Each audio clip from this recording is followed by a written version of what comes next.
ہم کس غفلت میں اپنی زندگی گزار رہے ہیں؟ ذرا اپنی زندگی کا محاسبہ تو کریں۔ ایک مثال دیتا ہوں آپ کو۔ دنیا کا کوئی وڈیرا، سردار، جاگیردار، صدر، وزیر اعظم بتاتا ہے کہ بھائی میں آپ کے گھر آ رہا ہوں، آپ سے ملاقات کے لیے آ رہا ہوں، تو آپ پوری تیاری کرتے ہو، اچھے طریقے سے انتظام کرتے ہو، کھانے کا انتظام کرتے ہو، اپنے جسم کا خیال رکھتے ہو،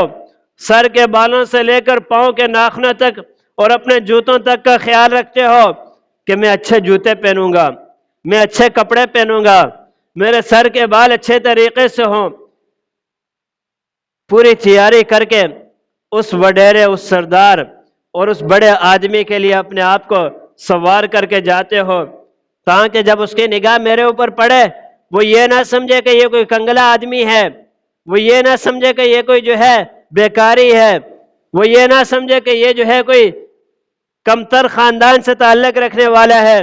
بلکہ اپنی شو دکھانے کے لیے انسان بہت کچھ کرنے کے لیے تیار ہو جاتا ہے۔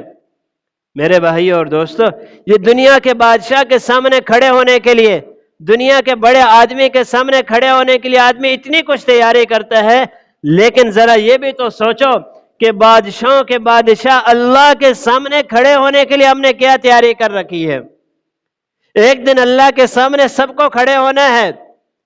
اللہ کو اپنی زندگی کا حساب و کتاب دینا ہے۔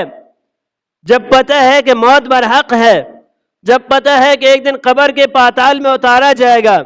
جب پتہ ہے کہ ایک دن ہمارے سارے عزیز و قارب رشتہ دار مجھے تنہا جو وہ قبر میں چھوڑ دیں گے، کوئی میرا پرسان حال نہیں ہوگا، کوئی میرا پوچھنے والا نہیں ہوگا،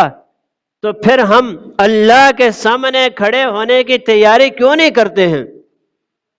کب ہم ہوش کے ناخن لیں گے؟